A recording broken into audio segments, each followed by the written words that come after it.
السلام علی عباده الذین اصطفى اما بعد فاعوذ باللہ من الشیطان الرجیم بسم اللہ الرحمن الرحیم۔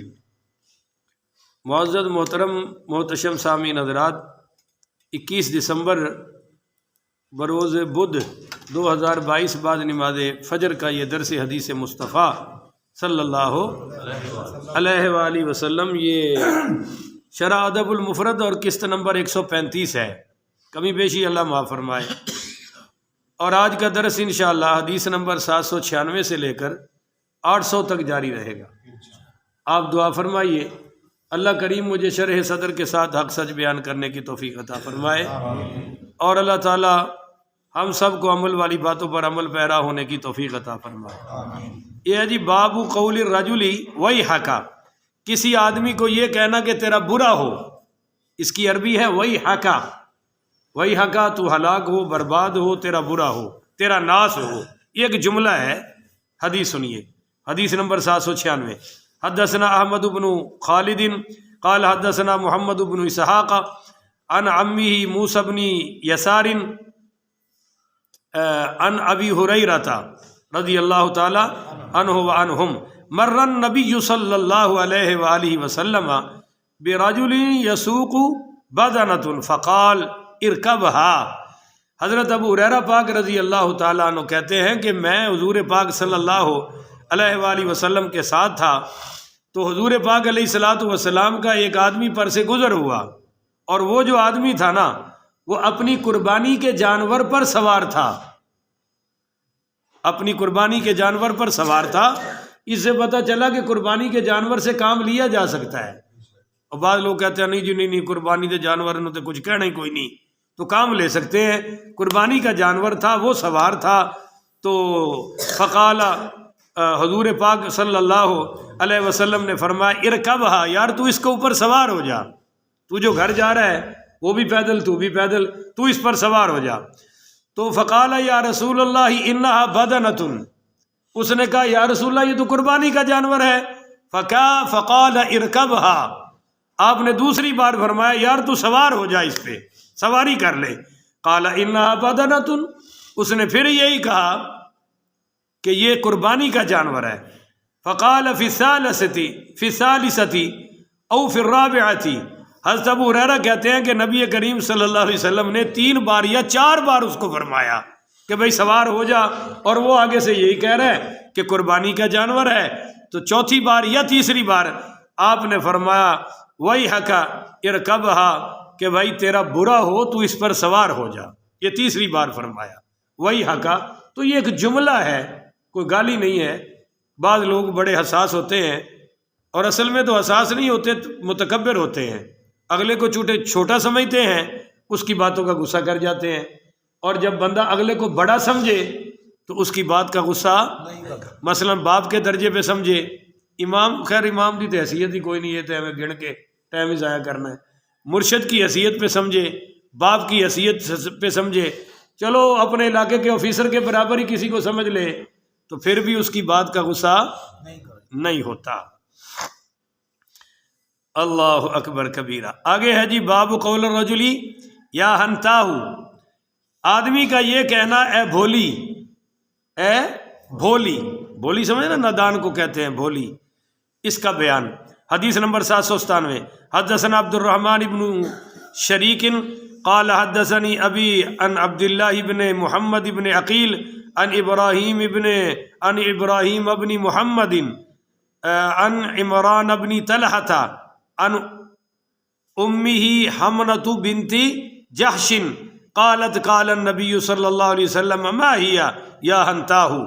یہ حضرت عمران بن طلحہ اپنی والدہ حضرت حمنہ بنت جحش رضی اللہ تعالی عنہا سے روایت کرتے ہیں کہ وہ فرماتی ہیں کہ حضور پاک صلی اللہ علیہ وسلم نے فرمایا یا ہنتاہ، یہ کیا ہے، یا ہنتاہ ما ہی یا ہنتاہ۔ قال نبی صلی اللہ علیہ وسلم ما ہی یا ہنتاہ، حضور نے فرمایا یا ہنتا یہ کیا ہے، ما ہی یہ کیا ہے ہنتا۔ اب یہاں یا ہنتا کا مطلب بولی بالی بھی ہے، سادی بھی ہے، نادان بھی ہے، اور اس کا ایک مطلب اگلی حدیث میں بھی آ رہا ہے، حدیث نمبر 798۔ حدثنا قتيبة قال حدثنا جرير عن الأعمش عن حبيب بن صهبان الأسدي رأيت عمارا صلى المكتوبة ثم قال لرجل إلى جنبه يا هناه ثم قام. یہ حضرت صہیب بن صہبان الاسدی رحمۃ اللہ علیہ روایت کرتے ہیں کہ میں نے حضرت عمار رضی اللہ تعالی عنہ کو دیکھا کہ انہوں نے فرض نماز ادا کی، پھر اس شخص سے جو ان کے قریب کھڑا تھا اس کو کہا یا ہناہو، پھر کھڑے ہو گئے یا ہناہو. تو یہاں یا ہناہو کا مطلب ارے اوئے، سمجھ رہے نا، اے کسی شخص کو بلانا، اوئے ادھر آ، او ادھر آ، اے ادھر آ. تو یا ہناہو یہ جملہ کہا تو پتہ چلا اس جملے میں کہنے میں کوئی حرج نہیں ہے جی. اچھا جی آگے ہے حدیث نمبر 799 99 کہتے ہو 99 کہتے ہو؟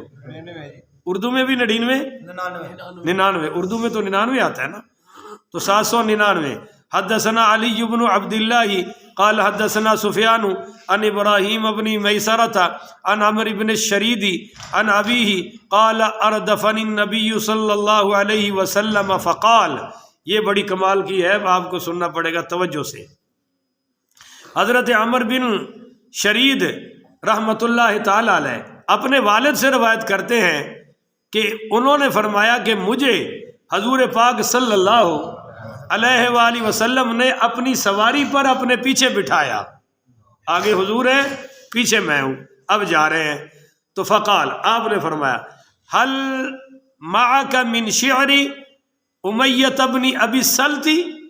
آپ نے مجھ سے فرمایا، عمر ابن شرید یعنی حضرت شرید سے فرمایا کہ کیا تمہیں ابی ابن ابی سلط کے کوئی شعر یاد ہیں؟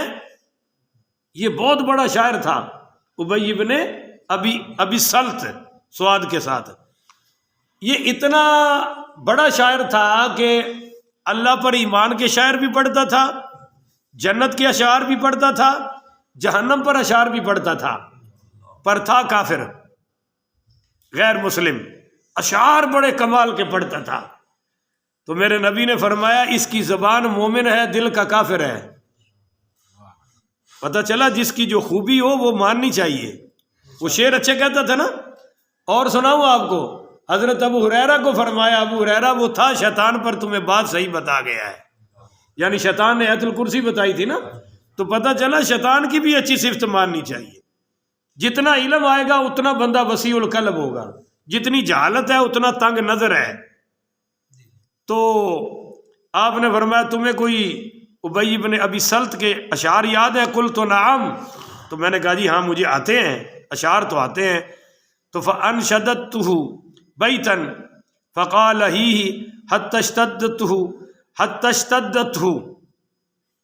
منہ بیت. تو آپ نے فرمایا سناؤ.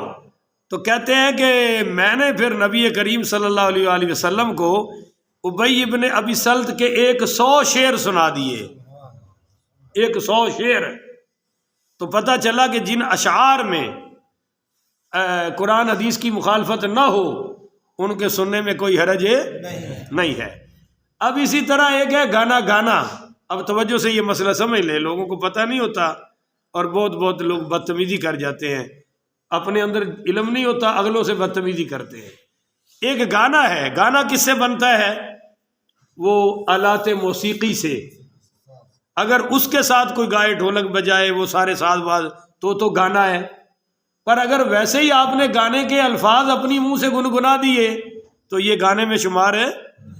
اب قرآن حدیث کی مخالفت نہیں ہونی چاہیے، اس میں فحاشی نہیں ہونی چاہیے، تو کوئی گناہ نہیں ہے. بس کسی گلوکار نے پڑھا ہے مگر اس نے تو ساز باز بجایا اور وہ گانے کے نام پر مشہور ہے. آپ نے جب پڑھا تو ساز بھی بجایا، اس نے اگر کوئی ٹھمکے شمکے لگائے ہیں اور ہم نے وہ ٹھمکے بھی بس ویسے ہی اس کے بول دیے، گنگنا دیے تو یہ گانے میں شمار ہے. یہ اشعار ہوں گے، غیر مسلم کے ہوں بھی تو بولے جا سکتے ہیں، کوئی مسئلہ نہیں ہے. یہ غیر مسلم کے اشعار 100 صحابی کہتے ہیں میں نے حضور کو سنائے. تو پتہ چلا نعت سننا تو پھر اور بھی ثواب ہے، اللہ کی حمد سننا تو اور بھی ثواب ہے. پر اس حمد کے ساتھ وہ ڈھولک چھولک نہیں ہونا چاہیے۔ اچھا جی، آگے ہے جی آج کے درس کی آخری حدیث، حدیث نمبر 800، باب قول الرجل انی کسلان، آدمی کا اپنے آپ کو سست کہنے کا بیان، اپنے آپ کو سست کہنے کا بیان۔ ہائے ہائے ہائے۔ حدثنا محمد بن بشار قال حدثنا ابو داود قال حدثنا شعبۃ عن یزید بن خمیر قال سمعت عبد الله بن ابی موسیٰ قال قالت عائشة لا تدع قیام اللیل فإن النبی صلی اللہ علیہ وسلم کان لا یذروہ۔ یہ جی حضرت یزید بن خمیر رحمۃ اللہ علیہ سے روایت ہے، کہتے ہیں کہ میں نے حضرت عبداللہ بن ابی موسیٰ رحمۃ اللہ علیہ سے سنا، انہوں نے کہا کہ حضرت اماں عائشہ صدیقہ ام المومنین رضی اللہ تعالی عنہا نے فرمایا کہ رات کے قیام کو نہ چھوڑنا، رات کے قیام کو نہ چھوڑنا۔ اٹھ فریدا ستیا دے چاڑو وچ مسیت، خود دے یا مولوی کو دیوا؟ بابا جی کنوں کہہ رہے ہیں؟ اٹھ فریدا ستیا دے چاڑو وچ، اپنے آپ نو کیا ہے یا مولوی نو کیا ہے؟ چلو اچھی گل ہے نا، مسئلہ تھوڑے علم وچ ہونا چاہیے۔ اٹھ فریدا ستیا دے چاڑو وچ مسیت، تو ستا رب جاگدا تیری ڈاڈے نال پریت۔ ہاں یہ ہے جی۔ تو میرے پیارے بھائیو، اماں جی فرماتی ہیں کہ لا تدا قیام اللیل، قیام اللیل کہ رات کا قیام چھوڑنا، فإن النبی صلی اللہ علیہ وسلم کان لا یذروہ کہ حضور پاک صلی اللہ علیہ وسلم نے رات کے قیام کو کبھی بھی نہیں چھوڑا۔ اب اگر تم چھوڑو گے تو سستی ہوگی، تو سستی کا بیان ہے، تم چھوڑو گے تو یہ انڈرسٹوڈ ہے بات۔ وَكَانَ إِذَا مَرِضَ أَوْ كَسِلَ صَلَّى قَائِدًا، حضور پاک علیہ الصلوۃ والسلام بیمار ہوتے، او کسیلا، اب کاسیلا کا مطلب سستی بنے گا، تھکاوٹ ہوتی، ہم تھکاوٹ کر لیتے ہیں۔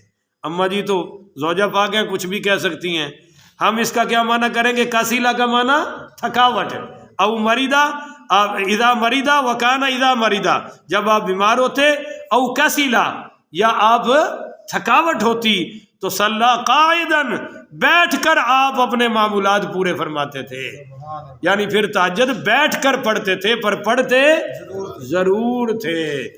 اللہ تعالیٰ مجھے اور آپ کو ان باتوں پر عمل کرتے ہوئے زندگی گزارنے کی توفیق عطا فرمائے۔